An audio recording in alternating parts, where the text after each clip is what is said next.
이런 청년, 이런 청소년을 소개합니다 라는 제목입니다. 여러분, 흙수저, 금수저 라는 말을 들어본 적이 있습니까? 어떤 사람은 금수저를 입에 물고 태어났고 어떤 사람은 그렇지 않다고 말합니다. 도대체 누가 흙수저고 누가 금수저란 말입니까? 그렇게 굳이 나눈다면 성경 속에 나오는 인물들은 흙수저일까요? 금수저였을까요? 오늘 저는 이런 청년, 이런 청소년을 소개하려고 합니다. 10대의 나이에, 20대의 나이에 그야말로 흑역사를 기록하며 살았던 사람들입니다. 그러나 이들은 모두 성공한 사람이 되었습니다. 그래서 우리는 인생 역전이라는 말을 좋아합니다. 인생 역전. 이 말은 우리들의 마음을 짜릿하게 합니다. 우리는 모두 우리가 처한 어려운 환경에서 뒤집어 역전되기를 바라는 마음들이 다 있습니다. 현재의 생활에서 한반쯤은 대박이 터졌으면 하는 바람들이 다 있는 것 같습니다. 그래서 사람들은 그 대박을 노리고 종종 시도를 하는 것이 있습니다. 복권을 사는 거예요. 복권을 사는 거예요. 미국에서 어떤 부인이 복권을 샀답니다. 근데 무려 300만 불에 당첨이 된 거예요. 300만 불. 그런데 이제 그 부인이 당첨 통보를 받고 나서 고민이 생겼다고 합니다. 무슨 고민이냐면 몸이 약하고 충격을 잘 받는 남편에게 이 사실을 알려야 하는데 어떻게 알려야 할지 고민이 생겼어요. 만약에 이 사실을 알면 남편은 충격을 받아서 죽을지도 모른다 생각이 들어가지고 병원에 정신과 의사를 찾아가서 상담을 했습니다. 여러 가지 이야기를 하던 중에 그 정신과 의사가 남편에게 그 사실을 자기가 전하겠다고 그렇게 이야기를 했습니다. 남편을 오라고 했어요. 남편이 왔습니다. 그래서 이제 이렇게 이야기를 했습니다. 만약에 말입니다. 당신에게 100만 불, 한 12억 되죠? 100만 불짜리 복권에 당첨되었다고 하면 어떻겠습니까? 이렇게 말하자 웃으면서 아니 뭐 그런 행운이 내게 오겠습니까? 하고 믿지를 않더라는 거예요. 그러자 의사가 이제 아니 가정으로 만약에 그렇다면 어떻게 하겠습니까? 그랬더니 그 남편이 말하기를 제 소원이 크루즈를 타고 아내와 함께 여행을 하는 겁니다. 그래서 세계 여행을 하고 싶고 그 다음에 나머지 돈을 가지고 집을 사고 내 아내 자동차를 바꿔주고 싶습니다. 이렇게 소박한 꿈을 이야기를 했어요. 그러자 의사 선생님이 그럼 만약에 100만 불이 아니라 300만 불, 36억이라면 어떻게 하겠습니까? 이렇게 물어봤습니다. 그랬더니 남편이 말하기를 그럼 뭐 선생님 절반 드릴게요. 이렇게 이야기를 했어요. 그러자 그 말을 들은 정신과 의사가 충격을 받아서 죽었답니다. 사람들은 인생 역전을 꿈꾸고 있죠? 그 역전 드라마가 꼭 다른 거 말고 돈을 통해서 이루어지기를 원하는 마음들이 다 있습니다. 그래서 요즘 젊은이들이 2030 세대들이 가상화폐, 암호화폐 시장에 비트코인에 몰렸다가 그것이 반토막이 나고 가격이 떨어지자 회사마다 어떤 일이 벌어지냐면 그런데 쇼크를 받은 우리 젊은이들이 2030 세대들이 연차를 내고 알아놓은 사람들이 그렇게 많다고 합니다. 사실은 그리스도인이 주식을 해야 됩니까? 비트코인, 가상화폐를 해야 됩니까? 이런 물음을 가질 때가 있죠. 근데 어떤 분이 통쾌하게 그 강의를 하는 걸 들었어요. 여러분 우리가 인터넷을 하는 것이 잘하는 겁니까? 잘못하는 겁니까? 잘하고 잘못하고 없죠. 만약에 인터넷을 가지고 나쁜 것을 보고 해로운 것을 내가 본다면 잘못된 것이고 인터넷을 가지고 미라클 모닝 TV를 듣는다든가 또 뭐 말씀을 듣는다든가 좋은 것을 쓰면은 좋은 거죠.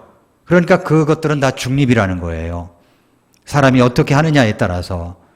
그래서 이제 그런 가상화폐 같은 것도 제도권 아래로 들어와 놓고 그걸 보호해야 된다. 그런 이야기를 했습니다. 정부에서는 그거 안 된다, 하지 마라. 그러면서 또 세금을 걷어간다는 거예요.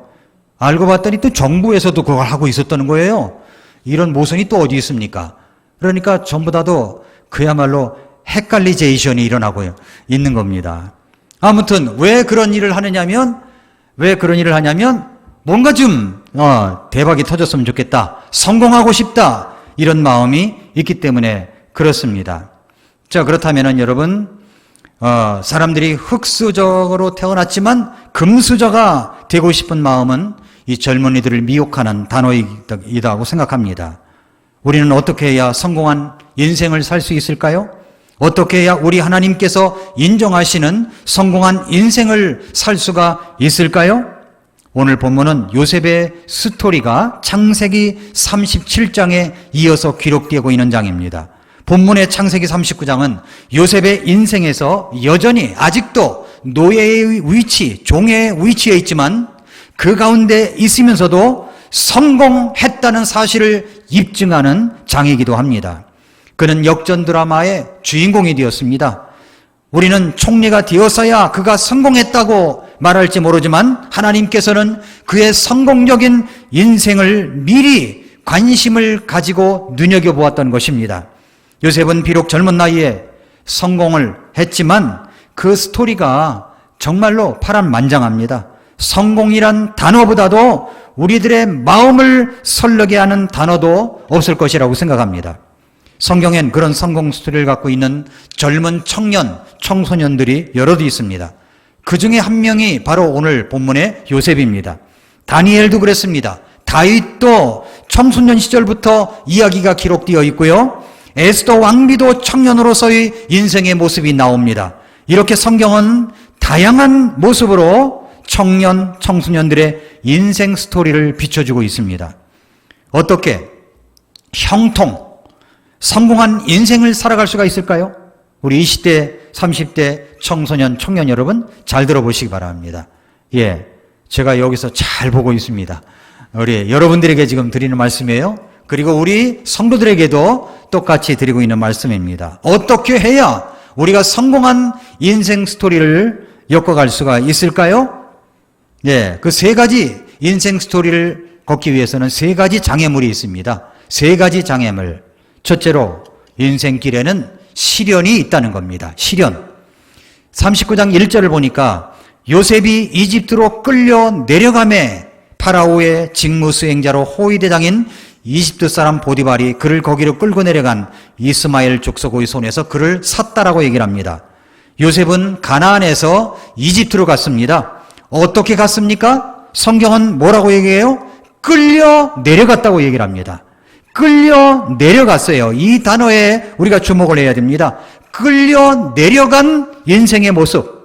언제 그런 모습입니까? 그가 아직 20살도 먹지 않았을 때 그렇게 되었다는 겁니다. 20살도 먹지 않았는데 끌려 내려가서 바닥을 치는 인생이 되고 말았습니다. 아직은 10대입니다. 그러니까 10대에게도 인생 시련은 올 수 있다는 사실을 알아야 됩니다. 젊은이들에게도 시련이 올 수 있습니다. 아니 30대가 넘어가면 시련이 없어지나요? 그 과목이 없어지나요? 아닙니다. 인생이 태어난 이상 어느 누구에게나 어느 세대에게나 시련은 다 올 수가 있습니다. 그는 어떤 시련을 만났습니까? 노예로 팔려갔어요. 노예로. 어떻게 하다가 그는 노예로 팔려간 것입니까? 요셉은 아버지가 야곱이에요. 요셉은 태어나 보니까 어머니가 4명이에요. 그리고 형제들이 위로는 10명이 있었습니다. 나중에는 동생이 태어나고 자기를 포함해서 12명, 또 자기 여동생도 있었지만 아버지가 진짜로 사랑했던 여인은 자기 어머니 라헬이었습니다.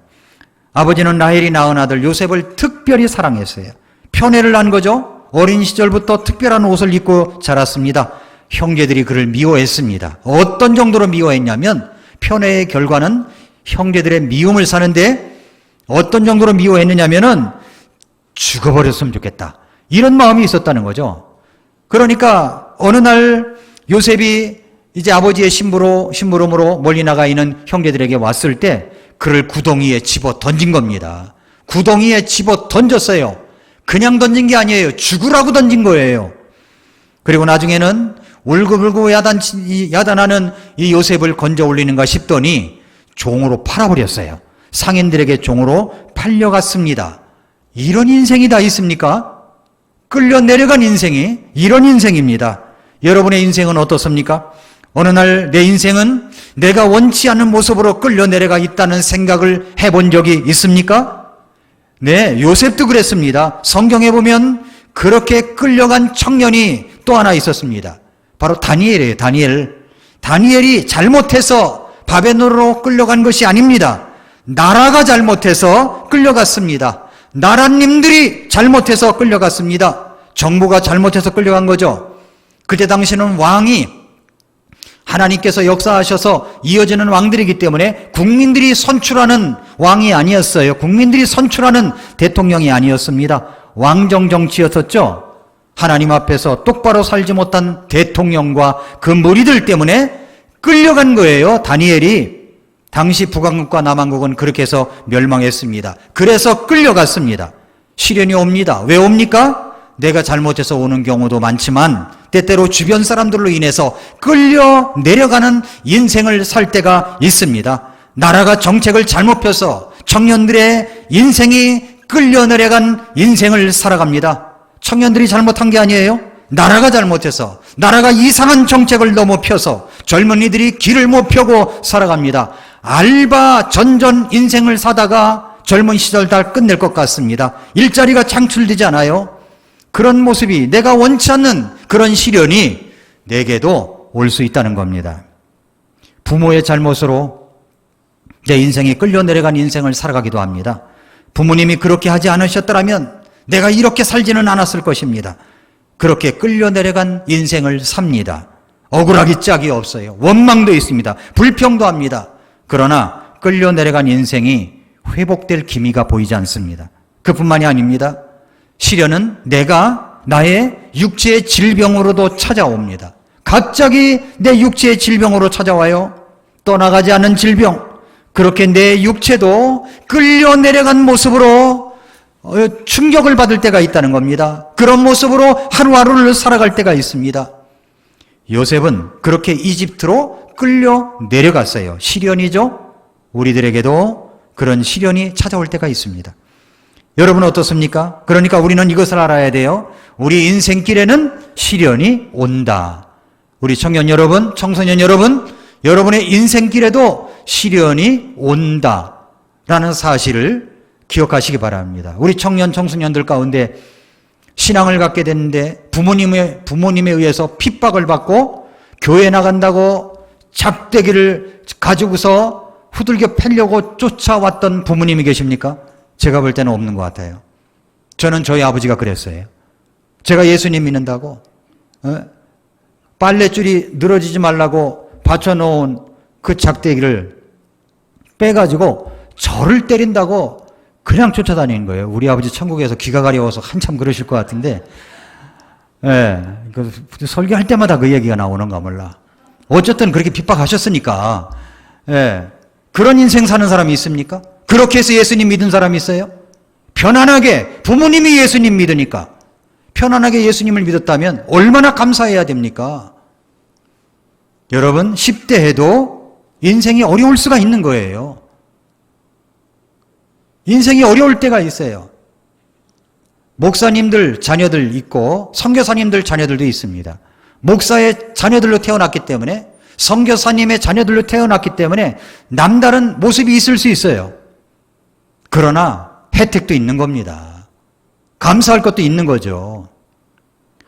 그러니까 내가 부모님에 의해서 끌려 내려왔다고 생각되거나 또 내지는 원치 않는 모습으로 끌려 내려왔다고 하는 것, 인생에는 이런 시련이 찾아올 수 있다는 것, 우리는 요셉을 통해서 확인할 수가 있습니다. 안 올 것이 오는 것이 아니에요.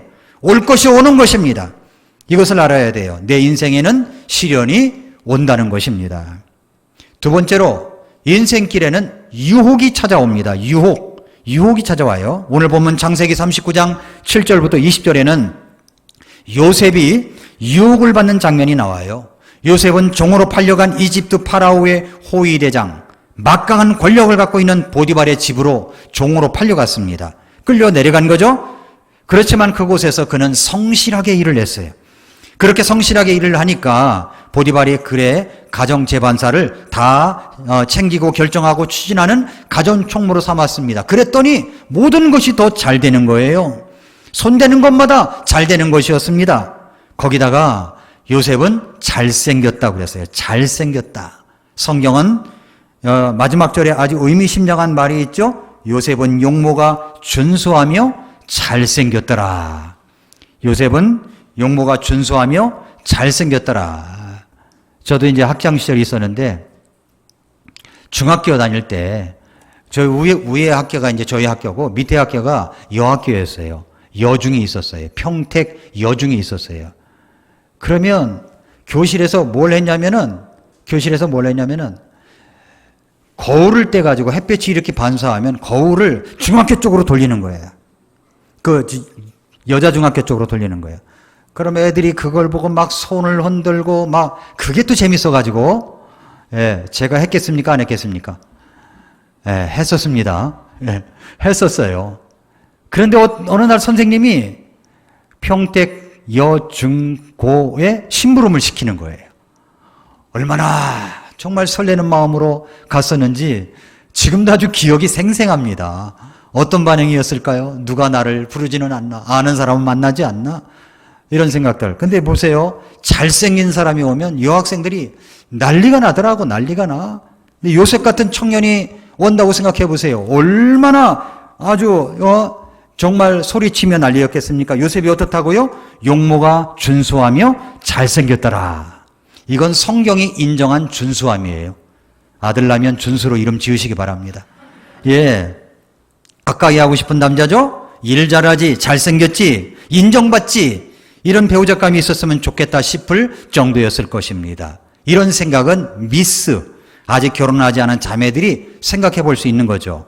그런데 이 잘생긴 요셉을 넘보는 여자가 있었습니다. 보디발 주인의 아내였어요.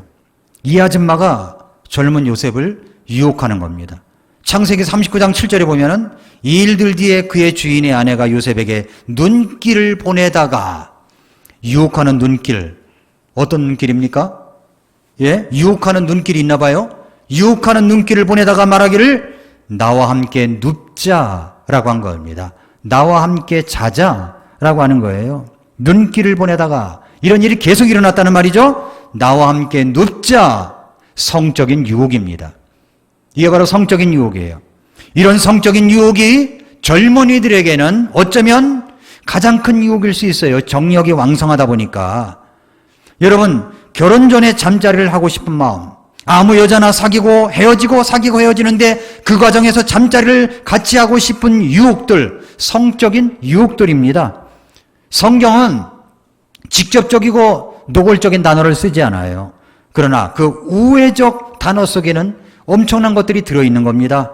지금 이 시대에 성적인 것의 유혹이 정말 난무하는 때입니다. 거룩한 기준이 무너졌어요. 스탠다드가 없어요.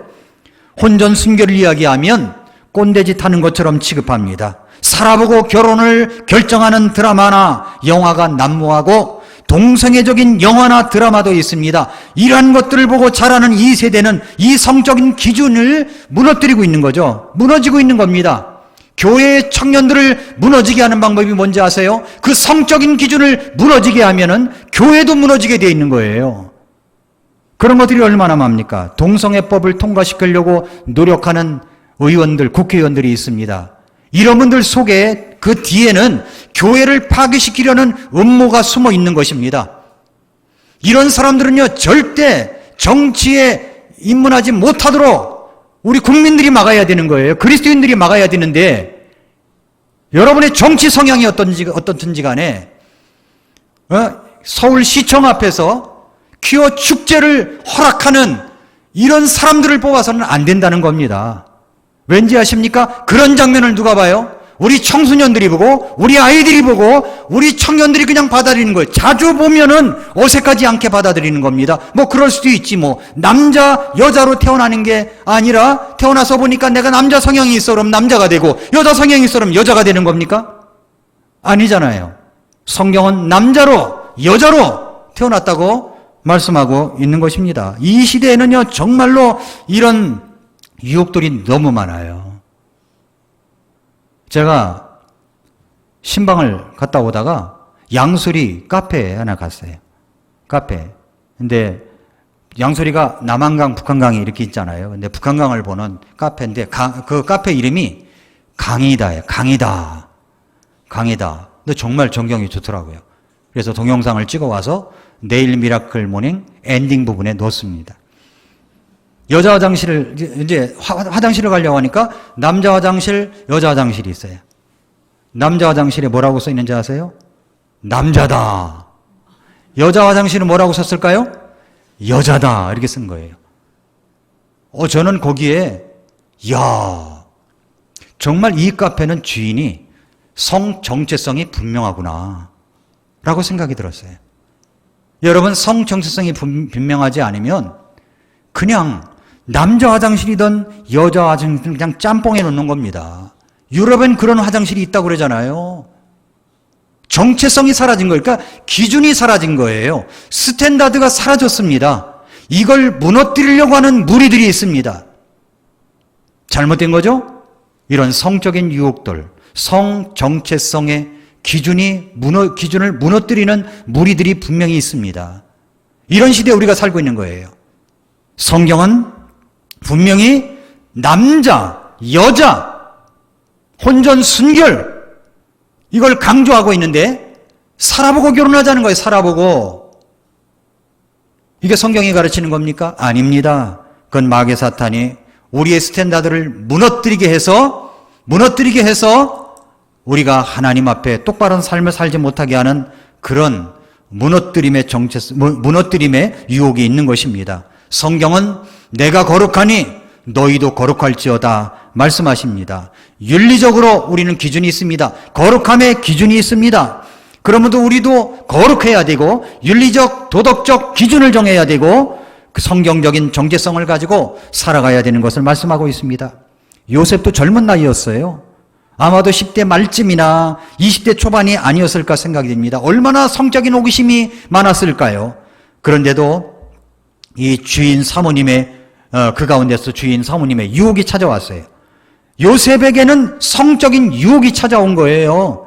여주인과 잠자리를 같이 하면 어쩌면 내 인생길이 더 잘 나가게 될지도 몰라. 이런 유혹이 오지 않았을까요? 이런 제안을 하지 않았을까요? 우리 젊은이들의 인생길에도 빠지지 않는 과목처럼 성적인 유혹에 쌓여 있을 수 있다는 겁니다. 또 하나 장애물이 뭐냐면 내 인생길에는 최악의 상황이 찾아올 수 있다는 겁니다. 최악의 상황이 찾아올 수 있어요. 인생의 가장 최악의 상황 밑바닥은 어디일까요? 어떤 사람은 말하기를 감옥이라고 말합니다. 감옥이야말로 인생의 가장 밑바닥이라고 말합니다. 인생길에서 여기만큼 내려갈 곳도 없을 것입니다. 지금 삼성의 부회장인 이재용 부회장이 2번씩이나 그 밑바닥을 치고 있습니다. 최악의 상황이 찾아온 거죠. 많은 것을 깨닫고 저는 기도하기를 꼭 예수님을 믿고 구원받기를 그 가운데서도 그런 마음이 있습니다. 우리들에게도 최악의 상황이 찾아올 수 있어요. 오늘 보면은 요셉이 가정 총무로서 정말 성실하게 일을 하고 있을 때 그래서 요셉이 관여하는 일마다 주인이 깜짝 놀랄 정도로 실적들이 뛰어날 때 유혹이 찾아왔어요. 그러니까 무언가 잘 된다 싶을 때 유혹이 찾아오는 겁니다. 유혹이 찾아와요. 주인 하나님의 성적인 유혹이 찾아왔습니다. 그것을 거절했더니 누명을 쓰고 감옥에 갇히고 말았습니다. 39장 12절부터 19절이 그런 상황입니다. 그래서 그는 뛰쳐나왔습니다. 그랬더니 돌아온 게 뭐예요? 그 주인 아내의 누명입니다. 그래서 주인이 들어보고 20절에 요셉의 주인이 그를 잡아 감옥에 넣었는데 이곳은 왕의 죄수들이 묶인 곳이더라. 그가 거기서 감옥에 있었더라. 감옥에 있게 된 겁니다. 그렇게 순결을 지키려던 요셉에게 돌아온 게 뭐예요? 누명과 감옥입니다. 이런 억울한 데가 다 있겠습니까? 네. 이것보다 더 최악의 상황이 올 수 있을까요? 결국 감옥행이었어요. 사랑하는 청년 여러분, 청소년 여러분, 그리고 성도 여러분, 살아가다 보면 정말 내가 그렇게 잘하는데도 불구하고 최악의 상황이 찾아올 수 있습니다. 그것은 생각지도 못한 문제로 찾아옵니다. 이보다 더 최악의 상황은 없다고 할 정도로 고통스러울 때가 있습니다. 다니엘도 그랬어요. 그 최악의 상황은 바벨론으로 포로로 뒤어 끌려가는 것이었습니다. 에스더의 최악의 상황은 나라가 모두 민족이 전부 다 한날에 죽게 되는 법령이 내려진 때였습니다. 여러분의 최악의 상황은 무엇입니까? 지금 당하고 있는 그것입니까? 아직은 잘 모르겠다고요? 그렇다면 그것은 아직 여러분에게 찾아오지 않았는지도 모릅니다. 그러나 찾아올 가능성도 있다는 것을 잊지 마십시오. 요셉이 잘못해서 찾아온 게 아니에요. 인생길 잘 가다가도 믿음대로 살아가도 그런 최악의 상황이 올 수 있다는 겁니다. 인생길에는 세 가지 어려움이, 장애물이 있습니다. 하나는 시련이고 유혹이고 최악의 상황입니다. 자, 그렇다면 이제 단락을 바꿔서 어떻게 우리는 인생에서 일어나는 문제 속에서 형통한 성공한 삶을 살 수 있을까요? 첫째로 하나님과 동행하는 것입니다. 하나님과 동행하는 거예요. 본문을 보면은 형통한 자가 되어라는 말이 1절부터 3절에 2번 나오죠. 2절에도 주께서 요셉과 함께 계심으로 그가 형통한 자가 되어, 3절에도 그의 주인이 주께서 그와 함께 계심을 보고 또 주께서 그가 행한 모든 일을 그의 손에서 형통하게 하심을 보았더라. 이 형통하다라는 단어는 원어의 의미를 보면은 잘되다, 번영하다, 성공하다라는 단어입니다. 그런데 이 원어의 의미는 혼자만 잘 되는 것이 아니라 본인을 포함해서 주변 사람들도 번영하고 형통한다는 의미를 포함시키고 있습니다. 그러니까 하나님의 사람들은 어느 곳에서 잘 되었다고 할 때, 성공했다고 할 때 본인만 잘 되어서 성공했다가 아니라 그 하나님의 사람, 그리고 하나님의 자녀 때문에 그의 주변 사람들도, 그의 회사도, 사업체도 잘 되었다는 이야기입니다. 그런 의미가 담겨 있어요. 근데 39장에서 그의 신분은 아직 뭐예요? 잘 됐다고 했는데도 불구하고 뭐예요? 종입니다. 종. 아직은 노예적인 삶을 사는 사람입니다. 그런데 종이라고 하는 신분이지만 성경은 톤을 바꾸어서 이 사람의 인생의 희망의 단어를 쓰기 시작합니다. 뭐라고 말을 합니까? 그가 형통한 자가 되어, 그가 형통한 자가 되어 형통하게 하심을 보았더라. 2절 3절 그의 신분이 아직 노예인데도 불구하고 형통, 이 성공이라는 단어를 쓰기 시작한 겁니다. 그런데 형통이라는 단어도 눈에 들어오지만 우리 눈에 더 눈에 들어와야 하는 단어가 있습니다. 2절에 보니까 왜 형통한 자가 되었냐 했더니 주께서 요셉과 함께 계심으로 그가 형통한 자가 되었다고 그랬어요. 3절에도 그의 주인이 주께서 그와 함께 계심을 보고 또 주께서 그가 행한 모든 일을 그의 손에서 형통하게 하심을 보았더라. 사실 요셉이 형통한 자가 될 수 있었던 것은 주께서 요셉과 함께 계셨기 때문입니다. 우리는 이 사실을 놓치지 말아야 돼요. 그의 주인이 자기의 젊은 종이 하나 들어오더니, 애띤 종이 하나 들어오더니 열심히 일을 하는데 그냥 열심히 일을 하는 정도가 아니라 하나님께서 이 젊은 종인 요셉과 함께 하시는 것을 보았다고 할 정도였어요. 일하는 모습을 보면서 저 사람은 하나님이 함께 하시는 사람이구나, 이걸 느낄 정도였다니까요. 아니 어떻게 일을 하길래 사장님이 볼 때, 우리 상사가 볼 때 저 사람은 하나님이 함께 하시는 사람이야, 이런 것을 느낀단 말입니까? 그러니까 우리가 일을 해도 하나님께서 함께 하시는 사람이라는 것을 나타낼 수가 있다는 말이 됩니다. 또 주께서 그가 행한 모든 일을 그의 손에서 형통하게 하심을 보았습니다. 형통이라는 단어가 본인만 잘 나간다는 말이 아니라 주변 사람들을 다 성공하게 만들고 잘 되게 된다는 의미가 포함되어 있다고 말했습니다. 지금 요셉은 종으로 팔려와 남의 집에 종으로 있는 사람이에요. 그의 신분은 아직 종입니다. 잘 나간다고 해서 그의 신분이 바뀌어진 건 아니에요. 인생 역전이 총리가 되어야만 인생 역전이 되었다고 성경은 말씀하시지 않습니다. 성경은 아직 종으로 있지만 지금 요셉은 인생 역전이 되었다는 것을 신호를 보내고 있는 거예요. 알려주고 있는 것입니다. 어떻게 해요? 하나님과 함께하는 사람이기 때문에. 하나님과 함께하는 사람이기 때문에. 그렇다면 여러분은 청소년 여러분, 청년 여러분은 하나님과 함께하는 사람입니까? 하나님과 함께하는 사람입니까? 다른 사람이 볼 때 저 사람은 하나님이 함께 하시는구나 이런 생각이 들까요? 여러분이 학교에서 선생님이 볼 때 쟤는 뭔가 달라, 하나님이 함께 하시는 사람이구나 이걸 느낄까요? 여러분이 캠퍼스 내에서, 직장 내에서 저 사람은 정말 일하는 방식이 달라, 진실하구나, 진솔하구나, 열정적으로 일하는구나, 아무도 보는 이 없을 때도 열정적으로 일하는구나, 이걸 볼 수 있을까요? 뭔가 특별하네요, 일하는 것이. 예, 제가 하는 것이 아니라 제 속에 있는 하나님께서 열정을 주십니다. 그렇게 말한다면 얼마나 큰 간증이 되겠습니까? 여러분, 성공의 비결이 바로 이것입니다. 하나님과 함께 하는 사람입니다. 여러분은 어떻습니까? 하나님과 함께 하기 위하여 여러분 무엇을 하고 있나요? 하나님과 함께 하기 위하여 여러분 무엇을 하고 있나요? 우리 예배드리고 있죠? 주님의 교회에 관심과 애정을 갖고 있습니다. 하나님께서 하라고 하시는 일에 집중하는 것입니다. 이런 것은요, 당연한 거예요. 여러분의 일터에서 그것이 나타나야 되는 거예요. 일터에서 여러분이 학습하는 그 현장에서 이것이 나타나야 되는 것입니다. 창세기 39장 21절에도 같은 말씀이 나오는데, 이 말씀은 요셉이 억울한 누명을 쓰고 감옥에 갇혔는데 이런 말씀이 나옵니다. 그러나 주께서 요셉과 함께 계시고 그에게 긍휼을 보이사 감옥의 간수의 눈앞에서 그에게 호의를 베푸셨다라고 이야기합니다.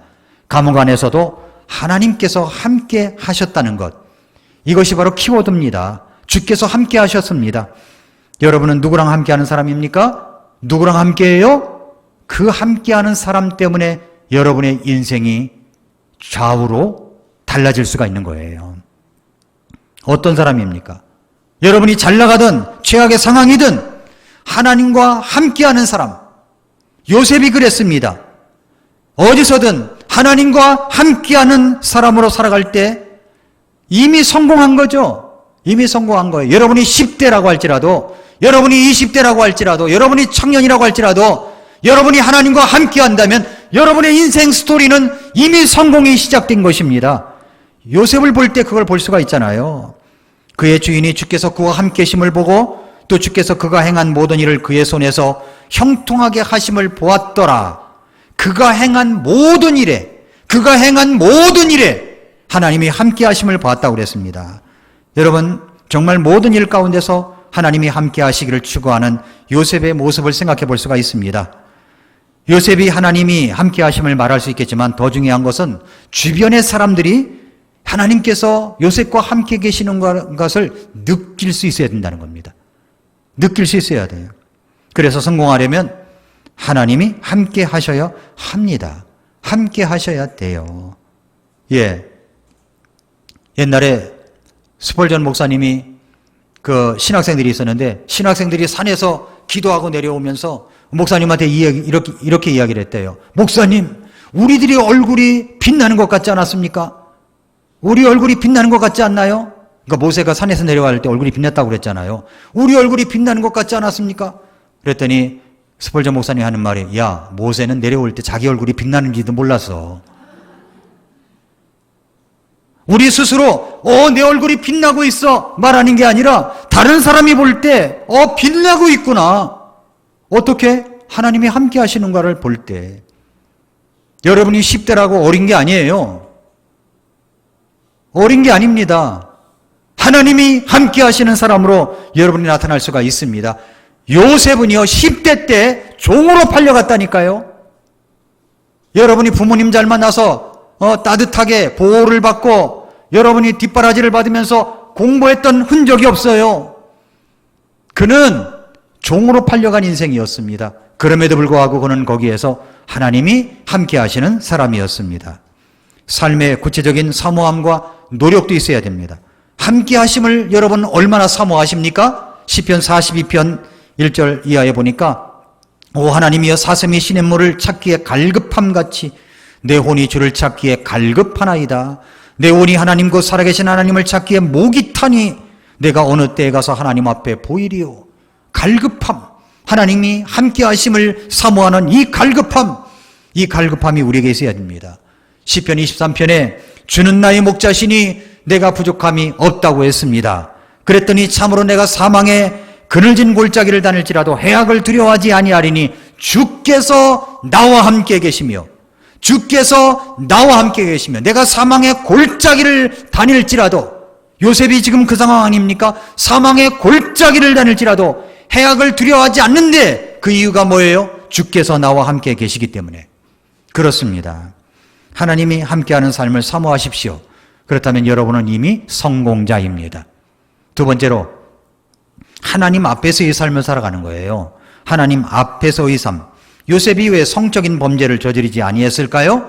성적인 범죄 딱 한 번만 눈을 감으면 되는데도 말입니다. 요즘 젊은이들이 왜 성적인 범죄를 저지를까요? 그것은요, 그 안에 기름을 붓기 때문에 그래요.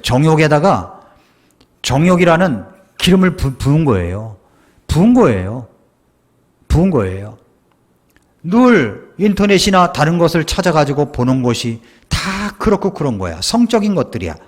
봐서는 안 될 것들이야. 그거를 잔뜩 보고 있으면 입력되는 겁니다. 그렇게 하고 싶은 생각이 드는 거예요. 그래서 실제로 해보고 싶은 마음이 드니까 범죄를 저지르죠. 해서는 안 될 일을 하죠. 여러분, 요셉이 왜 성적인 범죄를 저지르지 않았을까요? 그것은 요셉은 기준을 갖고 있었기 때문입니다. 스탠다드가 분명했던 거죠. 39장 7절부터 9절을 보십시오. 이 일들 뒤에 그의 주인의 아내가 요셉에게 눈길을 보내다가 말하기를 나와 함께 눕자 하였으나 그가 거절하며 자기 주인의 아내에게 이르되 보소서 나의 주인이 집에서 내가 무슨 일을 하는지 알지 못하며 또 자기의 모든 소유를 내 손에 맡겼은즉 이 집에는 나보다 더 큰 자가 없으며 주인이 당신 외에는 아무것도 내게 금하지 아니하였으니 이는 당신이 그의 아내이기 때문이라. 그런즉 내가 어찌 이 큰 악을 행하여 하나님께 죄를 지으리까? 이 이야기를 냈습니다. 그에게는 기준이 있었죠. 스탠다드가 있었습니다. 뭡니까? 하나님 앞에서의 삶입니다. 나는 하나님 앞에 있다. 아무도 보론이 없을 때 나는 누구인가? 나는 하나님 앞에 있다. 코람데오 하나님 앞에 있다. 이 의식이 있었던 거죠. 이 스탠다드가 분명했던 겁니다. 그런즉 내가 어찌 이 큰 악을 행하여 하나님께 죄를 지으리까? 성적인 유혹에 넘어가 성적인 정체성을 망가뜨리는 것은 하나님께 죄를 짓는 일입니다. 죄를 짓는 일이에요. 그 기준을 분명히 알고 있었던 사람이 누구냐? 요셉이라는 거죠. 요셉. 하나님 앞에서의 삶을 살았던 사람입니다. 또 하나 어떤 스탠다드가 있었냐면은 그는 관계를 아주 중요하게 소중히 여겼던 사람입니다. 보소서 나의 주인이 그랬잖아요. 주인 얘기를 꺼내잖아요. 자기의 관계를 맺고 있는 사람, 자기 주인 이야기를 꺼내죠. 집에서 내가 무슨 일을 하는지 알지 못합니다. 자기의 모든 소유를 내 손에 다 맡겼습니다. 이 집에는 나보다 큰 자가 없습니다. 그런데 내게 금한 것은 당신의 주인의 아내뿐입니다. 그런데 내가 어찌 이 큰 악을 행하여, 그러니까 관계에 금이 가는 행동을 하는 것은 악이다라고 하는 이 스탠다드가 분명히 있었다는 거죠. 이 관계를 소중히 여겼어요. 주인이 아무것도 자기에게 금한 것이 없었습니다. 금한 것은 주인의 아내뿐입니다. 그 기준 무너뜨릴 수가 없었죠. 여러분은 어떤 기준을 가지고 살아갑니까? 자꾸만 세상이 던져주는 세상적인 어떤 사고방식, 세상적인 기준이 여러분이 기준이 되면 여러분은 인생이 망가진 사람이 될 수밖에 없습니다. 그러나 하나님이 주시는 이 메시지를 받고 이 메시지에 귀를 기울이면 성경의 스탠다드, 성경의 기준을 가지고 인생을 성공할 수가 있게 되는 것입니다. 마지막으로 셋째로 최악의 상황에서도 여전히 그는 꿈을 꾸었습니다. 최악의 상황이 뭐였을까요? 감옥에 들어가는 거였어요. 누명을 쓰고 감옥에 들어갔습니다. 그는 거기서 억울해가지고 어쩔 줄 몰라하며 발을 동동 구르며 나 꺼내달라고 잘못 없다고 여러분 그렇게 하지 않았습니다. 그는 거기서도 하나님과 함께하는 꿈, 하나님이 자신의 미래를 인도하신다는 확신, 이 꿈을 포기하지 않았습니다. 그래서 그는 어떤 상황에서인지 포기하지 아니하고 즉각적으로 그 상황을 받아들이며 섬기고 포기하지 않고 주님과 동행을 한 것입니다. 여러분 어떻습니까? 여러분의 꿈은 무엇입니까? 최악의 상황이 오면 꿈을 다 포기해야 되나요? 아닙니다. 여러분, 옛날에 어떤 목사님이 쓴 책에 쓰레기통에 넘어져도 하늘을 본다라는 제목의 책이 있었어요. 쓰레기통에 넘어져도 하수구에 처박혀도 하늘을 바라볼 줄 아는 이런 젊은이가 바로 요셉이었다는 겁니다. 우리 인생이 그래야 되지 않겠습니까? 우리 인생은 막말인 게 아니에요. 내 안에 예수님이 계십니다. 구원받은 하나님의 자녀예요. 그렇다면 우리 인생은 하나님께서 가장 소중히 여겨서 예수님을 십자가에서 죽게 하기까지 우리를 사랑하셔서 받아들여 주신 것입니다. 그렇다면 우리는 어떻게 살아야 됩니까? 때때로 시련이 찾아오고 유혹이 찾아오고 최악의 상황이 온다고 할지라도 여전히 우리는 하나님 앞에서의 삶, 하나님 앞에서의 삶, 또 그뿐만 아니라 우리가 정말 하나님과 동행하는 삶, 하나님 앞에서의 삶, 최악의 상황이 오더라도 꿈을 잃지 않는 삶, 이 삶을 살아갈 때 하나님께서 여러분을, 인생을, 우리 10대 여러분, 청년 여러분들을 축복하실 줄 믿습니다. 기도하겠습니다.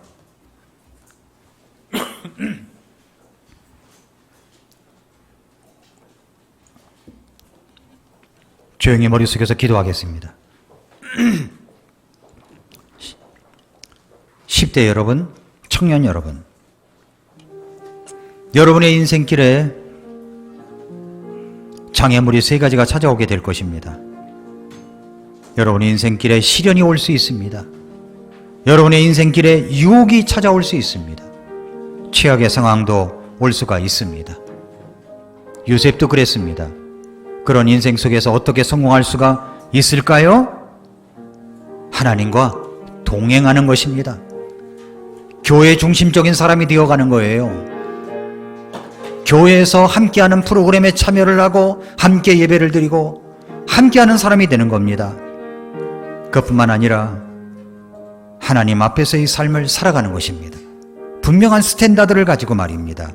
최악의 상황에서도 여전히 꿈을 꾸는 사람이 되어야 됩니다. 하나님, 제가 그런 사람이 되겠습니다. 그런 인생을 살아가겠습니다. 주님 도와 주시옵소서. 우리 하나님 앞에 기도하겠습니다. 같이 기도하겠습니다.